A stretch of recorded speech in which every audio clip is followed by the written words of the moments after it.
Hey friends, இந்த வீடியோவில் நம்ம முதலீடு சம்மந்தமான ஒரு பயனுள்ள தகவல் தாங்க பார்க்க போகிறோம்.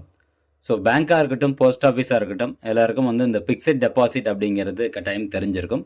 இந்த வீடியோவில் நம்ம பார்க்க போகிறது 444 டேஸ்க்கான ஸ்பெஷல் ஃபிக்ஸட் டெபாசிட் பற்றின தகவல் தான். ஸோ இந்த 444க்கான ஸ்பெஷல் ஃபிக்ஸட் டெபாசிட் பார்த்திங்கன்னா எல்லா பேங்க்லேயும் கிடையாது, அதே மாதிரி போஸ்ட் ஆஃபீஸ்லேயும் கிடையாது. ஒரு சில பேங்க்குகளில் மட்டும்தான் அந்த 444 டேஸ்க்கான ஸ்பெஷல் எஃப்டி ஸ்கீம் இருக்குது.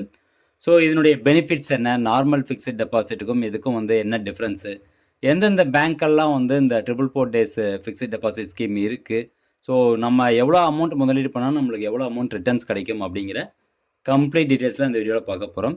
ஸோ 100% பயனுள்ள ஒரு தகவல், முடிஞ்சாலும் நிறைய பேருக்கு ஷேர் பண்ணி விடுங்க. ஸோ ஃபஸ்ட்டு ஸ்பெஷல் எஃப்டி அப்படின்னா என்னென்னு நம்ம தெரிஞ்சுக்கலாம். அதாவது ஸ்பெஷல் எஃப்டி அப்படிங்கிறது இதுவும் ஒரு ஃபிக்ஸட் டெபாசிட் ஸ்கீமில் ஒரு வகையை சேர்ந்தது தான்.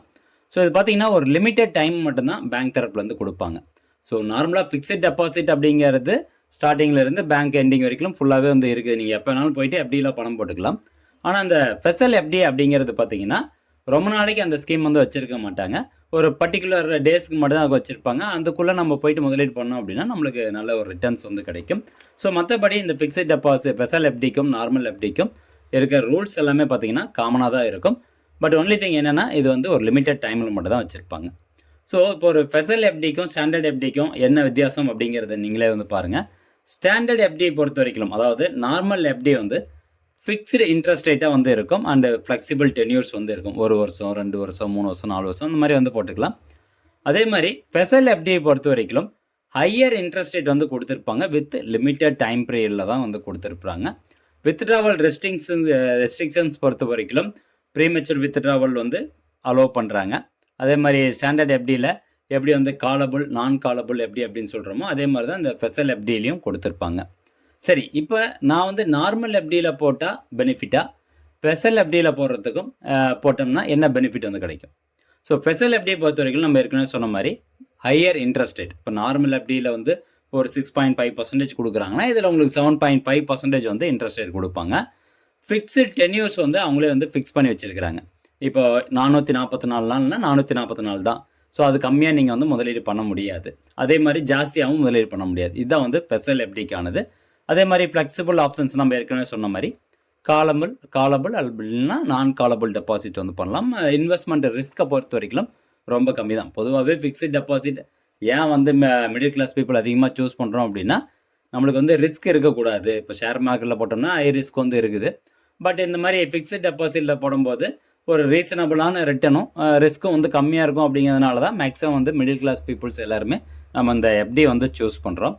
இப்போது எந்தெந்த பேங்க்கெல்லாம் இந்த 444 டேஸ்க்கான எஃப்டி ஸ்கீம் இருக்குது அப்படின்னு பார்த்தீங்கன்னா, முதலாவது நம்ம பார்க்க போகிறது எஸ்பிஐ பேங்க் பற்றி பார்க்கலாம். எஸ்பிஐயில் அம்ரித் காலாஸ் அப்படிங்கிற ஒரு ஸ்கீம் இருக்குது. அதுதான் 444 டேஸ்க்கான ஒரு ஸ்கீமு. ஸோ இதில் பார்த்தீங்கன்னா special tenure scheme 444 days. Rate of interest பாருங்கள் 7.25% கொடுக்குறாங்க. எப்பிலேருந்து 15 ஜூலை 2024 7.25% இன்ட்ரெஸ்ட் ரேட் கொடுத்துட்ருக்குறாங்க. இது ஜென்ரல் சிட்டிசனுக்கு, அதாவது 60 வயசு கீழே இருக்கக்கூடிய நபர்களுக்கு. இதே 60 வயசுக்கு மேலே இருக்கக்கூடிய சீனியர் சிட்டிசன்ஸ்க்கு பார்த்தீங்கன்னா 7.75% 0.5% அதிகமாக கொடுக்குறாங்க. ஸோ இந்த எஸ்பிஐ பேங்க்கில் இப்போ ரீசெண்டாக இந்த டேட்டை எக்ஸ்டெண்ட் பண்ணியிருக்கிறாங்க. லிமிட்டட் டைம் பீரியட் தான். 31 மார்ச் 2025 அப்ளை பண்ணிங்க அப்படின்னா இந்த 444 டே ஸ்கீமில் நீங்கள் அப்ளை பண்ணிக்கலாம். ரெண்டாவது நம்ம பார்க்க போகிறது Indian Overseas Bank. Indian Overseas பேங்க்லேயும் இந்த 444 டேஸ்க்கான ஸ்கீம் இருக்குது. ஸோ இதில் பார்த்தீங்கன்னா ஜென்ரல் சிட்டிசன்ஸ்க்கு 7.3% இன்ட்ரெஸ்ட் ரேட் கொடுக்குறாங்க. அண்ட் மூணாவதாக ஃபெடரல் பேங்க். ஃபெடரல் பேங்க் பொறுத்த வரைக்கும் ஹையஸ்ட் ஸ்லாப் ரேட்டே இவங்க இந்த 444 டே ஸ்கீம் தான் சொல்கிறாங்க. இதில் பார்த்தீங்கன்னா 7.5% இன்ட்ரெஸ்ட் ரேட் கொடுக்குறாங்க. ஓகே, இப்போ நான் எவ்வளோ அமௌண்ட் முதலீடு பண்ணால் எனக்கு எவ்வளோ அமௌண்ட் ரிட்டர்ன்ஸ் கிடைக்கும் அப்படின்னு பார்க்கலாம். இப்போ இன்ட்ரெஸ்ட் ஃபஸ்ட்டு பேங்க் 3 பேங்க்கும் போட்டேன். இன்ட்ரெஸ்ட் ரேட் ஒரு வருஷத்துக்கான இன்ட்ரெஸ்ட் ரேட் தான் அவங்க இந்த சொல்லியிருக்காங்க. அப்படிங்கும்போது 444க்கான இன்ட்ரெஸ்ட் ரேட்டை நீங்கள் ஈஸியாக கால்குலேட் பண்ணிக்கலாம். ஸோ டோட்டலாக எவ்வளோ இன்ட்ரெஸ்ட் ரேட்டு டிவைடட் பை 365 நாள் போட்டு இன்ட்டு 444 நாள் போட்டிங்க அப்படின்னா 444 நாளைக்கு எவ்வளோ இன்ட்ரெஸ்ட் ரேட் அப்படிங்கிறது உங்களுக்கு இங்கே வந்துடும். ஓகே, இப்போ இன்வெஸ்ட்மெண்ட் அமௌண்ட் நான் உதாரணத்துக்கு ஒரு 5 லட்ச ரூபா முதலீடு பண்ணுறேன்னு வச்சுக்கலாம். ஸோ 5 லட்ச ரூபா முதலீடு பண்ணுறேன் அப்படின்னா எனக்கு எஸ்பிஐ பேங்க்கில் நீங்கள் முதலீடு பண்ணிங்கன்னா 44,096 ரூபா வட்டி தொகை கிடைக்கிது. ஐஓபின்னா 44,400 ரூபா கிடைக்கிது. ஃபெடரல் பேங்க் வந்து 7.5% அப்படிங்கிறதுனால 45,616 ரூபா கிடைக்குது. இப்போ 5 லட்சத்துக்கு பதிலாக நீங்கள் ஒரு 10 லட்ச ரூபா முதலீடு பண்ணுறீங்க அப்படின்னா 10 லட்ச ரூபாய்க்கு பாருங்கள் 444 நாளில் எஸ்பிஐ பேங்க்கில் வந்து 88,192 ரூபா கிடைக்கும். ஐஓபியில் 88,800 அண்ட் அதே மாதிரி ஃபெடரல் பேங்க்கில் 91,233 ரூபா கிடைக்குது. ஸோ இது பார்த்தீங்கன்னா ஒரு நல்ல ஒரு இன்ட்ரெஸ்ட் ரேட்டு உள்ள ஒரு ஸ்கீம் தான் இந்த ஸ்பெஷல் எஃப்டி அப்படின்னு சொல்கிறது.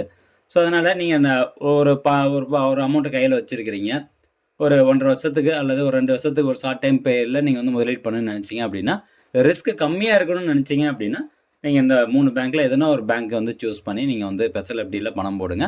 கண்டிப்பாக உங்களுக்கு ஒரு ரீசனபிளான ஒரு ரிட்டர்ன்ஸ் வந்து கிடைக்கும். அதே சமயம் பார்த்தீங்கன்னா நிறைய பேர் வந்து சொல்லுவாங்க, இதே மாதிரி வந்து நிறையா பேங்க் வந்து கொடுக்குறாங்க, அதாவது என்பிஎஃப்சி வந்து கொடுக்குறாங்க, 9%லாம் கொடுக்குறாங்க அப்படின்னு சொல்லலாம். ஸோ 9% கண்டிப்பாக வந்து கொடுக்குறாங்க. பட் பேங்க் சைடில் தான் மேக்ஸிமம் வந்து எஃப்டி வந்து ப்ரிப்பேர் பண்ணுறாங்க. நிறைய பேர் வந்து என்பிஎஃப்சி சைடு வந்து போகிறதில்ல. ஸோ பேங்க் சைடில் நீங்கள் வந்து எஃப்டியில் போடணும் அப்படின்னு நினச்சிங்க அப்படின்னா இந்த ஸ்பெஷல் எஃப்டியை வந்து கன்சிடர் பண்ணலாம். ஓகே ஃப்ரெண்ட்ஸ், கண்டிப்பாக அந்த தகவல் உங்களுக்கு பயனுள்ளதாக இருக்கும் அப்படின்னு நினைக்கிறேன். மீண்டும் அடுத்த ஒரு நல்ல பதிவில் சந்திக்கலாம். நன்றி, வணக்கம்.